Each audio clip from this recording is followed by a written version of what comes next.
esteemed Vice Chancellor of Arunadai University, Dr. Yan Sharma, my dear Dr. Tao Arjun, Principal of Dera Natung Government College, learned faculty members from Dera Natung Government College, as well as from the other institutions, colleges, especially Don Bosco, Jolie has been mentioned. The Vice Principal has also come. Then other teachers from Capital Complex, my dear students of universities, colleges, and even from schools, I'm told. So, at the very beginning, let me make this remark. That's sorry for your inconvenience, because I have a very bad habit of coming on time. So I serve at 11, I stepped in, and still preparation was on. I remember a long time I saw one official of Yaspal Bhatti. You must have heard about him attending a program as a chief guest. That has almost happened with me. Secondly, Dr. Khan has introduced me, and it's really a nostalgic appears for me that 44 years, 1 month exactly, on this day, 6th of September 1979, we started the Dera Natung Government College.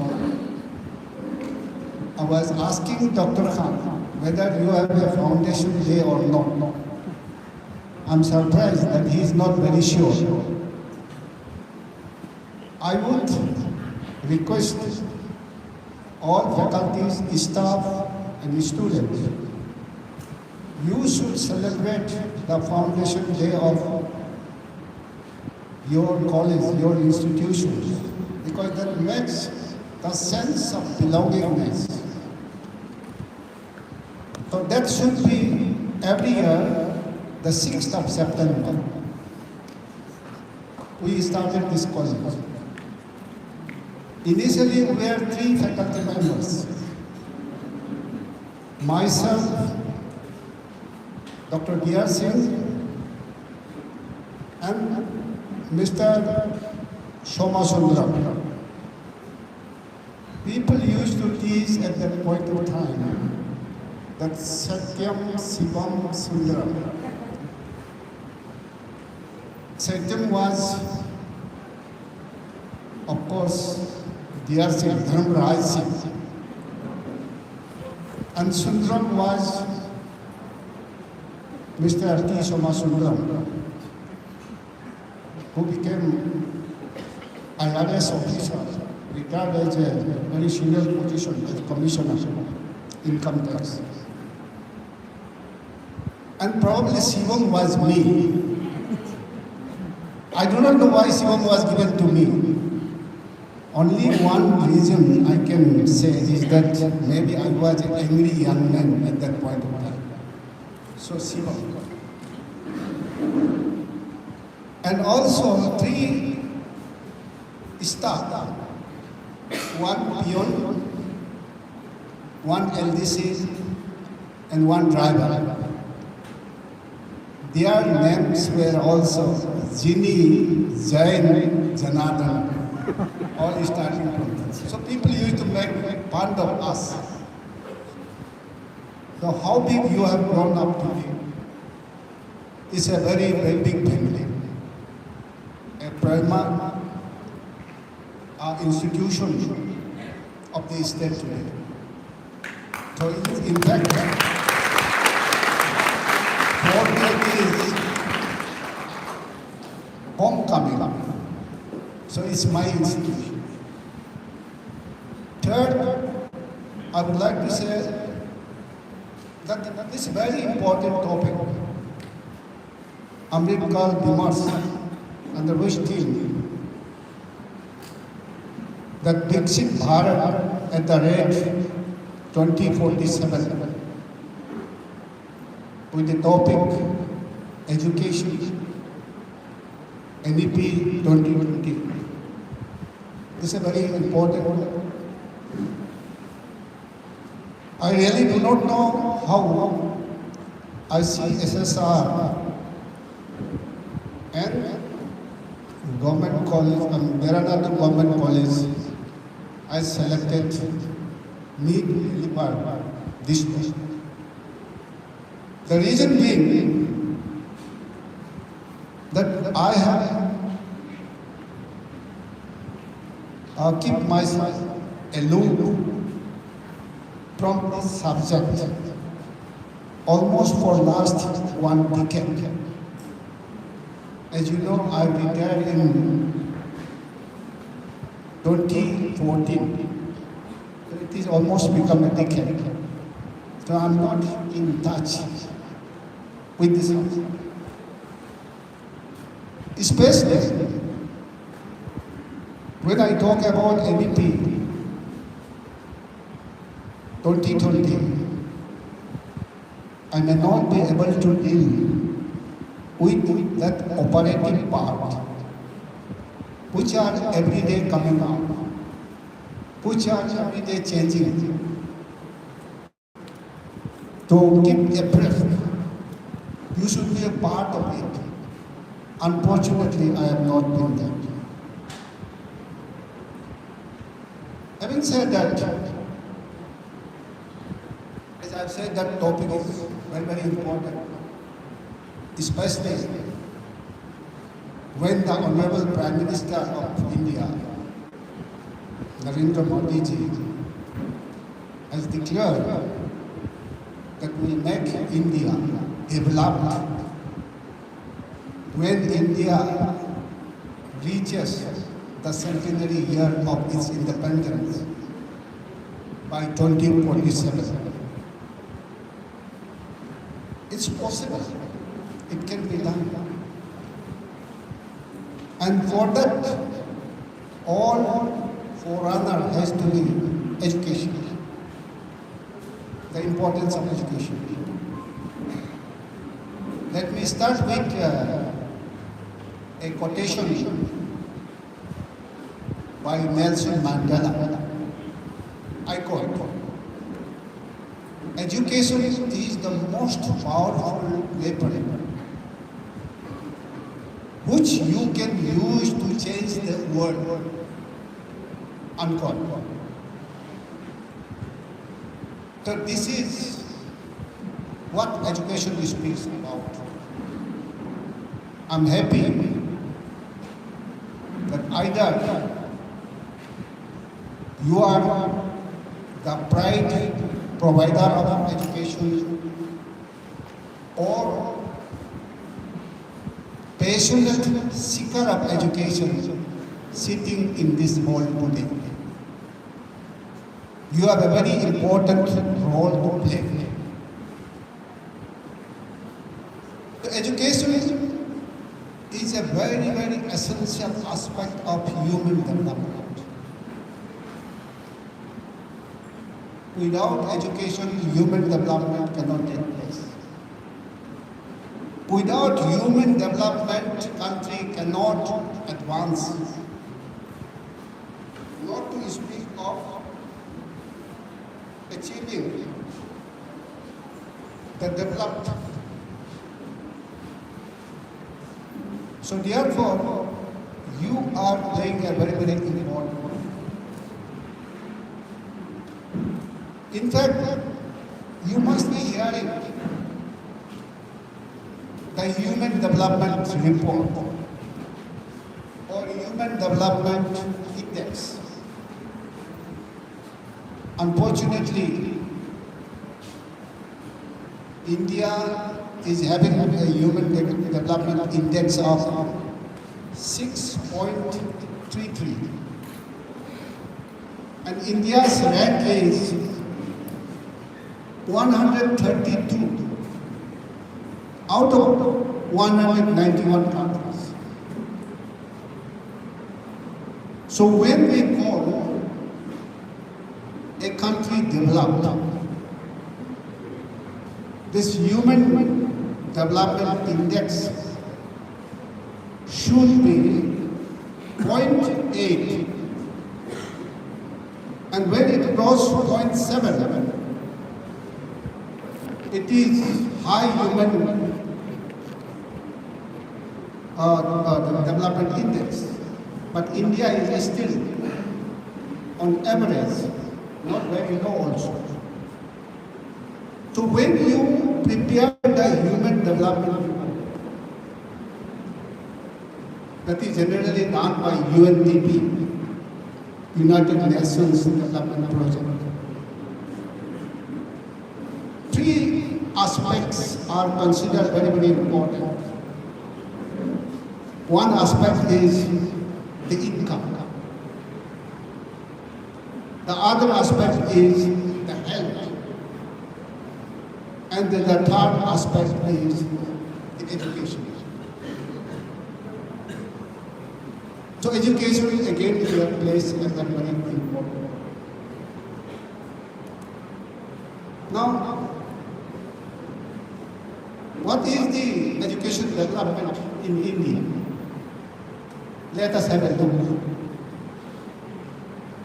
That when country became independent in 1947, the literacy rate of India was mere 18%.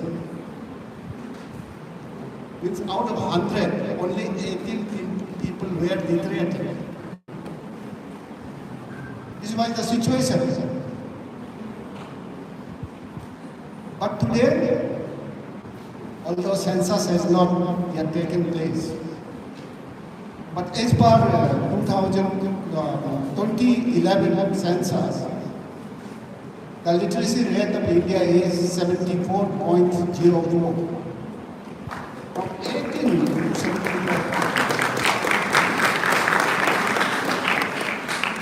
Although census has not taken place, today it is estimated that the India's literacy rate has gone up to 77.70. It's a huge jump.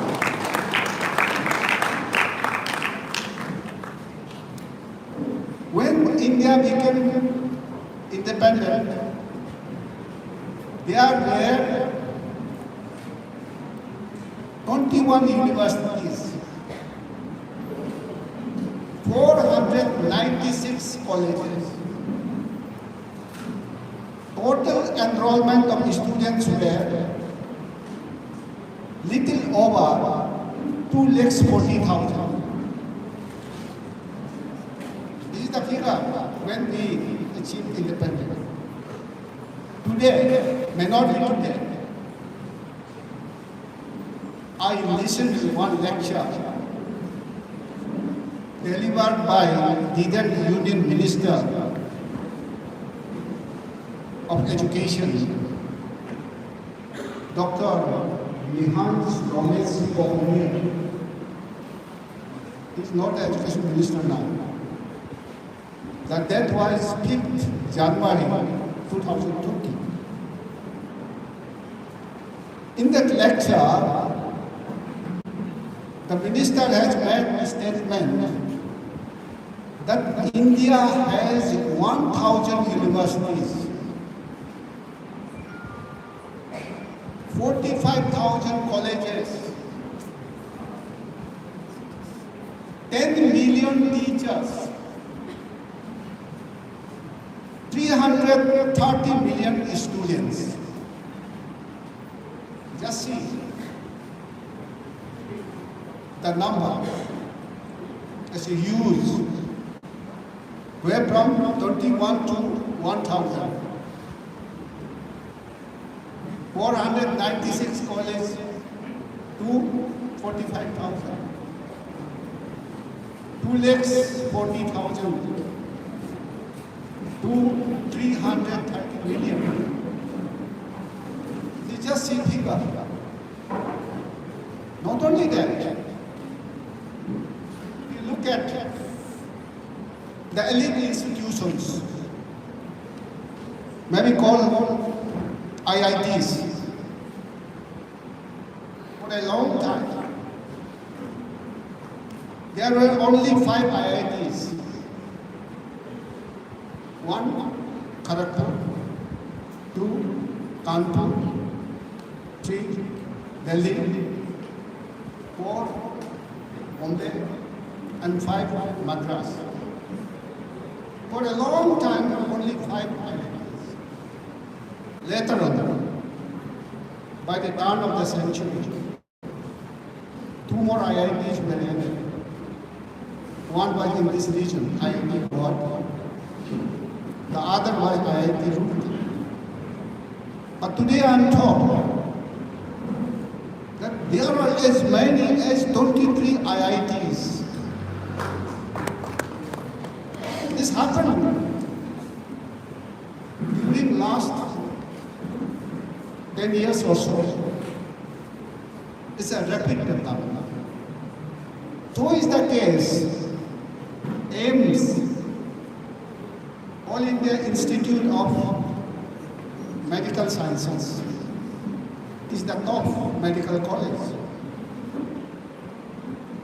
For last almost from independence, from 1947, maybe for 65 years, we are having only one AIMS. That was AIMS Delhi. But for last 5-10 years, the number of AIMS have increased. I am told that there are 23 AIMS in the country. 20 of them are already functioning.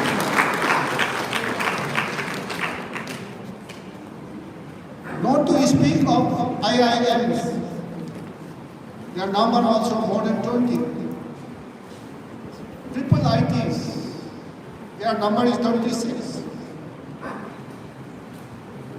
NITs, National Institutes of Technology, their number is 31. And so much so, the central universities.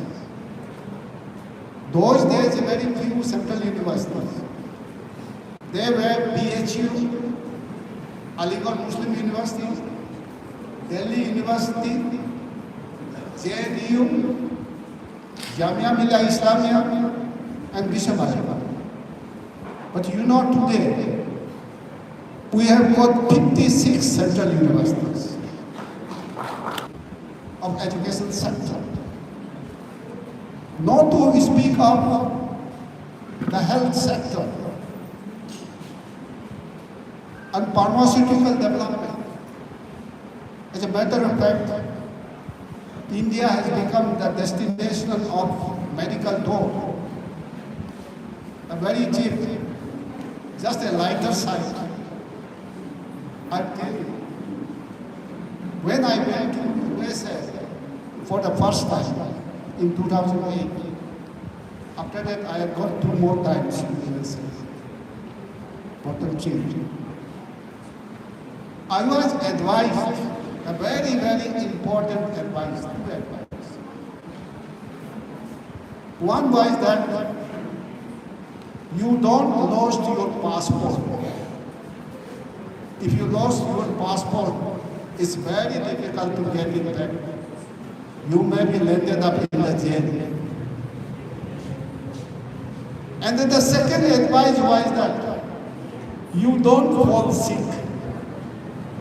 Because medical treatment in USA is very, very costly and you cannot get doctor. But in India, we get doctors in every state, every corner. And treatment is also very cheap comparatively. So that is why medical tourist destination. Even just see the ongoing Asian Games. All records have been broken.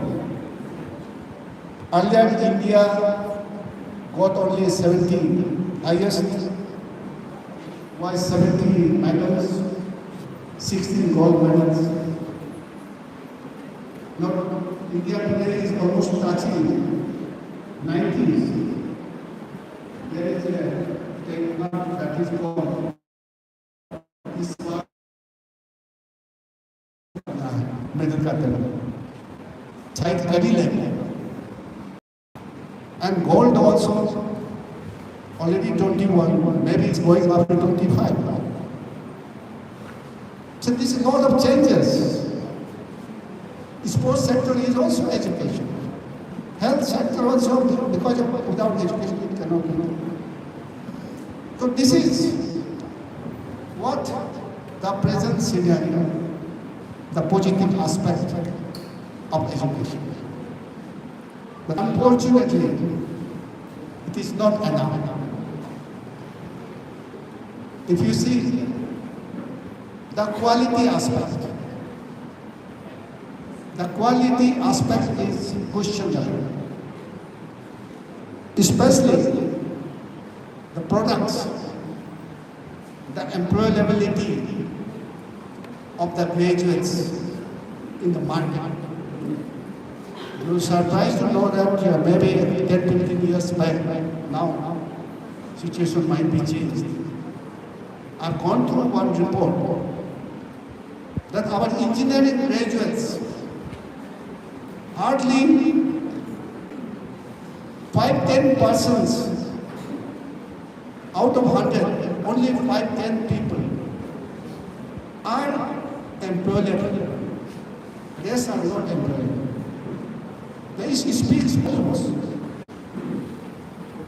Even talk of this normal arts, science, commerce graduate and other graduates. The quality aspect is questionable. And also, the gross enrollment ratio of higher education. Even many of us are not knowing what is GER higher education. GER higher education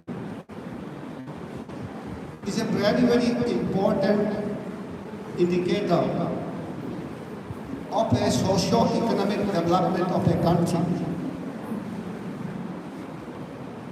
India, when I left, maybe that MHRD has higher education survey report. Dr.Joram Sharma used to be one of the persons who do that from the state as a fellow by the time.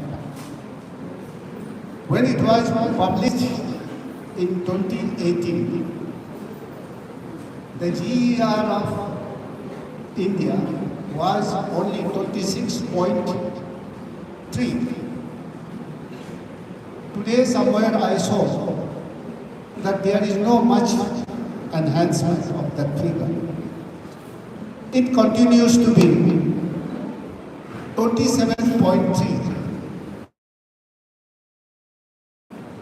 Here, the brighter side is that Arunachal is doing very, very the higher education. GER of that point of time, 2018, when I left, was 29.7, much higher than national average.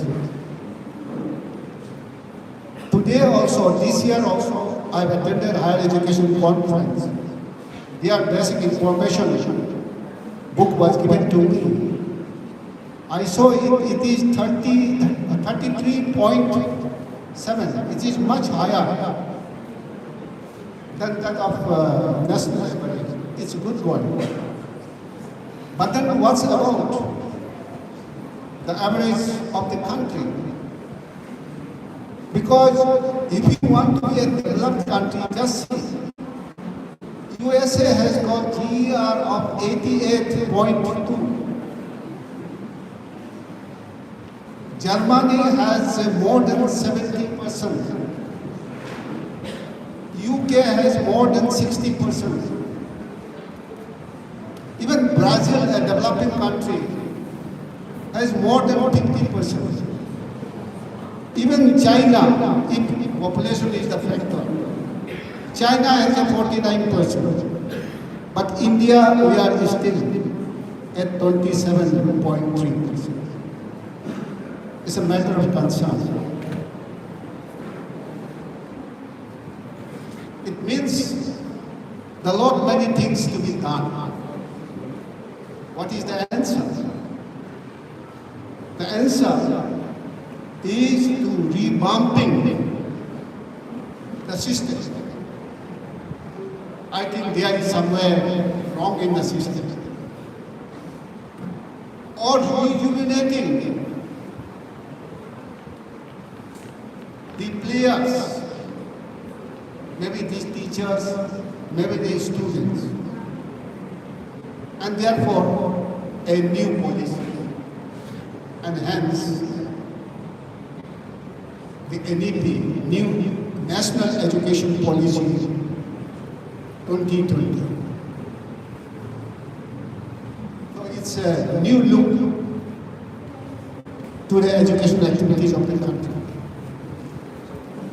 Now before coming down in detail to the National Education Policy of 2020, let us look back. What is the education history? I am not going to talk about the ancient India, the Gurukul system, Guru Shishya Parampara, or Asrama institution. But only I can tell you that if Indian culture, Indian religion has been surviving till today and going very strongly, it's because of the education system of ancient India. I'm not going to talk about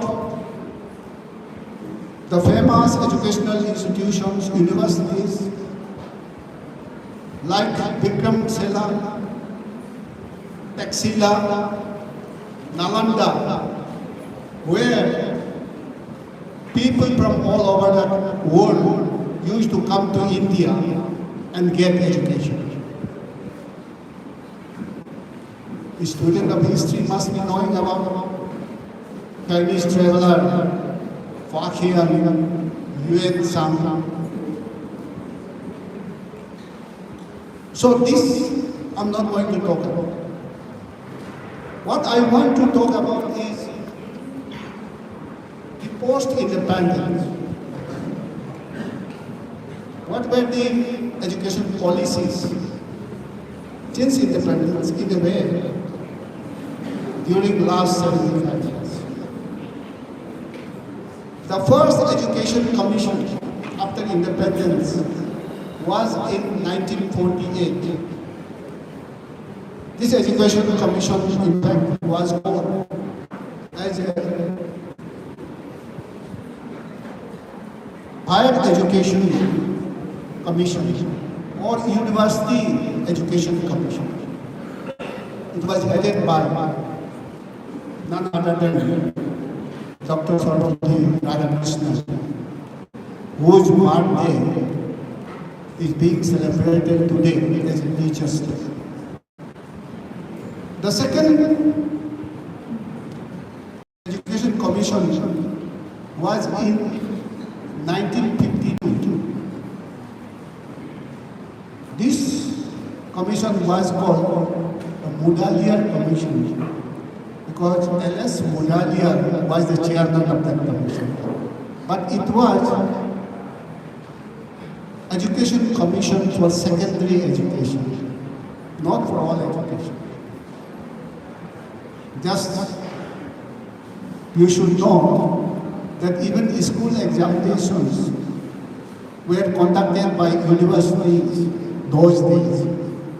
But after this Mudaliar Commission or the Secondary Education Commission of 1952, that Board of Secondary Education were established. Today, you know, CBSE or SEVA, like this, every state has a board other than organizing bodies. So this board or secondary education was streamlined by this Mudaliar Commission. The third commission was Kothari Commission. It was in 1964 to 66. In fact, this was the first comprehensive education policy commission, Kothari Commission. Implementation was done from 1960. Then the next commission was in 1986. It is called National Policy on Education, NPE. It was done in 1986 and modified in 1992. In fact, till today, the education system of India was running as per the Education Commission recommendation of 1986. That is NPE 86. It is in short. What I mean to say that this NEP, National Education Policy 2020, has come up after a gap of a long gap of 34 years. It's overdue. Because our things, the aspirations, the world is moving very fast. Changes are taking place very fast. You need to realign yourself from time to time. In other words, I would rather say that it is late, but it's better than never. Now,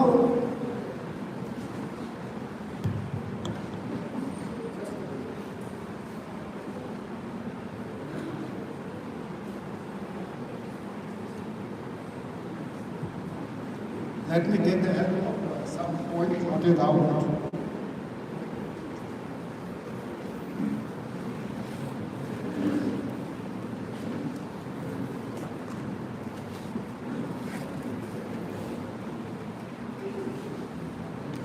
What is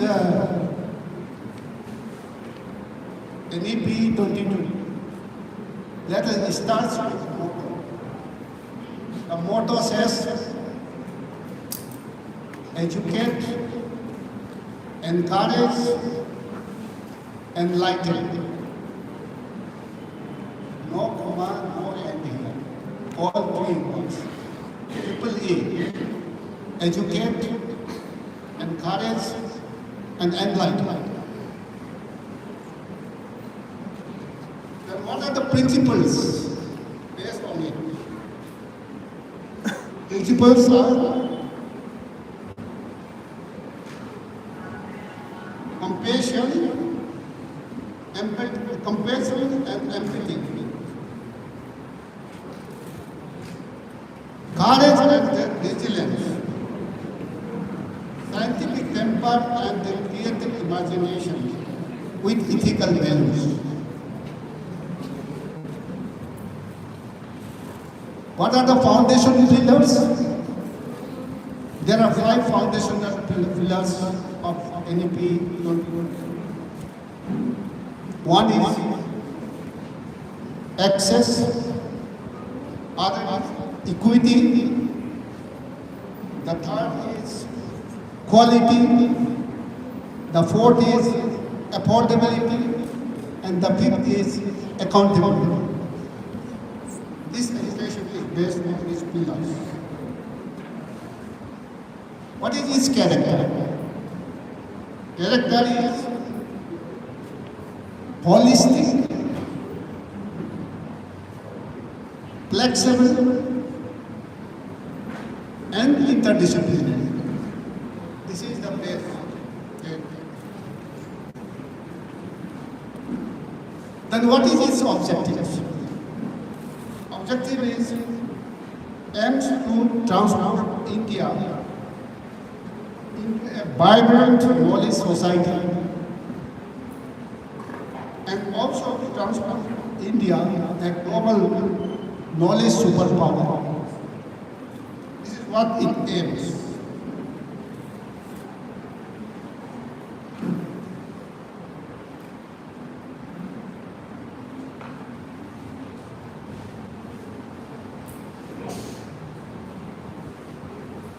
It also, made to meet the requirement, the dynamic requirement of the modern era.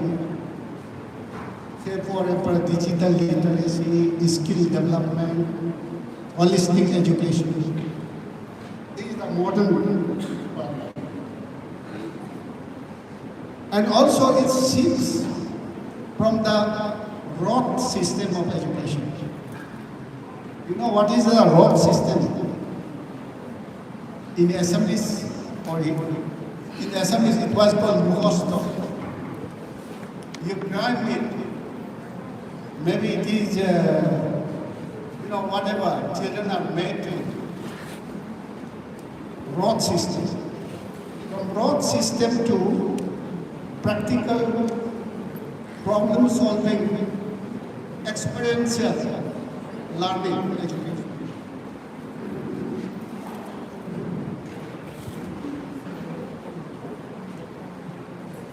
And it is also aligned with the sustainable development goal. You may be knowing, some of you, that UNO in the month of September, I think 15th September 2015, resolved that 17 items for the Sustainable Development Goal, SDG it is called. And of that Sustainable Development Goal, education importance was 4. So that is why it is called SDG 4. It obliges, it means all countries to follow that inclusive and equitable quality education and promote opportunity for lifelong learning to all its citizens. And time frame is that within 2030, this target is to be achieved within 2030. This NEP 2020 takes care this sustainable development goal also set for India. The NEP says that by 2030, all children, maybe in primary education, maybe in secondary education, all will be given free and compulsory quality education. This time quality. Earlier, as part of this your right to education act, This is free and compulsory education, only education. But this time quality has been added. Not simply education, but also quality education has to be. So by 2030, all children are to be provided. That means the gross enrollment ratio of primary or secondary education will be 100%. That too with quality education. It also says that GER, what I talk about, of higher education is to be achieved 50% by 2035 is a goal set. So this is what this aims and objective of the NEP 2026. Now let us see what are the structures. The structures, as you know, earlier school education was 10 plus 2 plus 3. 10 plus 2, it was in the school. Plus 3 was in college. But now it has been made that this structural changes will be there. This is, it shall be 5 plus 3 plus 3 plus 4 in the school education. The higher education is officially it is plus 4. That will come later. But school education, first 5. That is, this first 5 is again divided into 2. The first 3 years is called informal education or through Anganwadi. And the second part is class 1 and 2. The children are to be taken admission at the age of 3. And it will continue 3, 4, 5 in Anganwadi. They will have play-way method, certain experiences, cognitive development, emotional development, this kind of thing. Then it will be added with class 1 and 2. That means age-wise from age 3 to 8 in this 5. The importance of this decision is landmark, I should say. This is a drastic change in the education structure. The reason being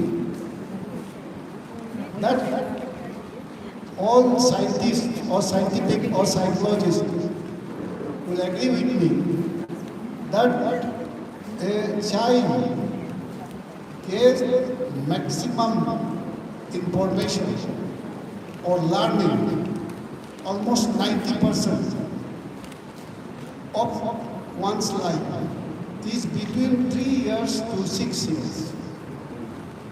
So that earlier we used to start from 5 or 6, but it should be started from 3.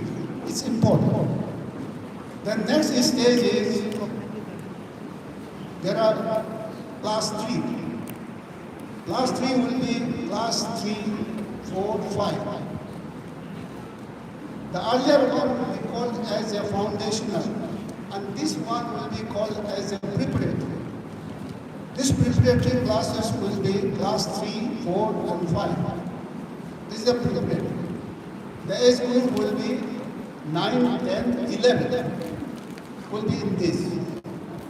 The next class 3 is for class 6, 7, and 8. That is, the age group will be 12, 13, 14. Up to 14 years, that is one is to complete class 8. The next one is class 4. Class 4 will be that class 9, 10, 11, 12. The earlier one will be called, that is middle. I'll just repeat it again. Foundational, then preparatory, then middle, and the last one is the secondary. In secondary classes, 9, 10, 11, 12, they will be clubbed together. So this is, the age group will be 15, 16, 17, 18. Up to 18 years, you are to in the school. So this is what the school structure says. Here it is important that entire teaching learning process won't be changed. And even the examination will be conducted not every year. It will be conducted in these classes. Class 2, class 5, class 8. That is the home examination or the institutional examination, or as desired by the locality. Then the class 4, there will be board examination in class 10 and class 12. Earlier proposal was that from class 9 onwards, it will be on semester system. But I'm not very clear whether that semester system is there. But then, there will be board examination at 10 and 12. But examination will be twice in a year.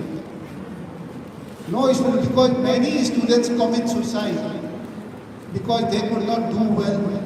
So just to avoid that, not to apply much pressure. So at their own, one can appear examination 2 times. The board examination is given. And the subject will all be testing subject will be both objective and discussion. This is. And from class 9 onwards, there will be no much difference. Earlier we used to call science or arts or commerce. Since the approach is interdisciplinary, so there shall not be that much distinction between science and arts. So school has to be either up to class 2, up to class 5, up to class 8, or up to class 12. So this is the system. Earlier we used to call higher secondary school. This term has been done away. That from 9 to 12 it will be called as secondary. Then higher education. Higher education is, as I said, class 4. Normally 4 years. But then the unique system has been made is that is multiple entry and multiple exit system. That multiple entry and multiple exit is that if you want to discontinue, you can discontinue in the first year, or in the second year, or in the third year.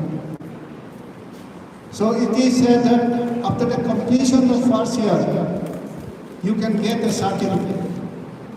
After completion of 2 years, you can get a diploma. After completion of 3 years, you can get a degree. And there is a provision for 4th year degree. That 4th year degree will be honors course or major, and also research. MPhil has been done. MPhil will no longer be there. Many people question why it has been done. The answer is that in the international scenario, because India wants to internationalize the Indian education system, that inviting the world top university to come to India and run education. And similarly, the Indian universities, especially IITs, will also be encouraged to establish their campuses abroad. So then you are to have the international system. That is why there in the international system there is no MPhil degree. So that MPhil degree has been done. Those who want to do master degree, it will be 2 years master degree for those who have got degree after 3 years. The 3 years degree will have a 2 years master degree. And those who have got 4 years degree, they will get only 1 year master degree. This is the provision. The teacher education that stand alone here colleges will be no longer, it has to be a multidisciplinary college and must adopt 4-year integrated peer course. And minimum qualification for school teachers have also been laid down. 4-year integrated peer degree. These are the changes. And more importantly, that affiliated college, there will be no longer affiliated college. Maybe a gestation period will be given, maybe 15 years or so, 10-15 years. So after that, there will be no more affiliated college like DM College or JM College or Guru College. They are affiliated college now. Now college has to be either autonomous degree-giving college or you become a constituent college of the university. The college will be directly under a part of the university or you become autonomous college. Like university, you can prepare your own syllabus, you can design your own curriculum, you can give your own degree. So that type of this has to be. So it's a challenging. And also, we have vice chancellor from the private universities. The education policy says that the fees of both private and public universities will be same and it is to be fixed by the government. And also the governing structure of higher education has been drastically changed. You must be knowing the first change is that earlier it was called the Ministry of Human Resource Development. Now it has been changed to Ministry of Education, MOE. Now, the highest regulatory body of higher education will be called as Higher Education Commission of India, HCI, which will be presided over none other than the Prime Minister. Under that, there will be National Higher Education Regulatory Body. The four particles. One particle is National Higher Education Regulatory Body. The second one is National Accreditation Council. Earlier NAAC was there. Now only NAC, NAC, which accredits. Then Higher Education Grant Council, only the financial grant. Then the third one is that Higher Education General Council. and that General Council is to frame the higher education qualification framework. So for all standard setting, it will be assisted by PSSB, that is called Professional Standard Setting Bodies. So long we had this AICT, NCT, or maybe the other architectural council, homeopathic council, veterinary council, all this, Ayurvedic council, all this will become PSSB. So this is what the new education policy says. To implement it, to make it successful, I always call that maybe you are having a very good computer or very good machine or very good motor car, but man behind the machine is more important. So whatever a good policy it may be, whatever a good system it may be, the real learning is to be done by the stakeholders, especially the teachers and the students. You are the primarily responsible for it. Here I would also like to say that one concern of education was the funding. Many people say that education and health should be given importance, and they know a lot about it. But in terms of funding, it doesn't happen. Because the expenditure, whatever they incur, there is no immediate visibility. The gestation period, this investment gestation period is very long. So any political party or any government will be happy limiting their lip service on education and health, but practically there has not been much money. The beauty of this policy, NEP 2020, is that not only a robust system or ambitious project they have proposed, but also they have proposed that 6% of the GDP of the country, as well as all state governments, should be spent on education. This will be a huge jump, because so far our expenditure is less than 2% of the GDP. If it is made 6%, this will be a huge boost to the education development of the country. With this, I will stop here. I think I'm told that there are half an hour question and answer session. I hope, I invite that a lot of questions come up, and in the process of answering that, we may have more elaborative discussion. Thank you very much.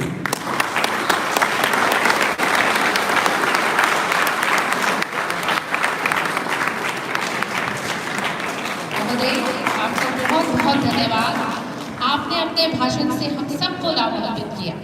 मैं दर्शकों से ये कहना चाहूँगी कि हमारे मन मस्तिष्क में जो बुद्धियाँ थी, जो उलझने थी एनईपी को लेकर के, मेरे ख्याल से वो सारी उलझने जो हैं अब सुलझ चुकी होंगी। और सर इतने जोश में, इतने आराम से इस उम्र में इस व्यक्तित्व के साथ इतना अच्छा व्याख्यान दे सकते हैं। सर आपका बहुत बहुत धन्यवाद। से सब प्रेम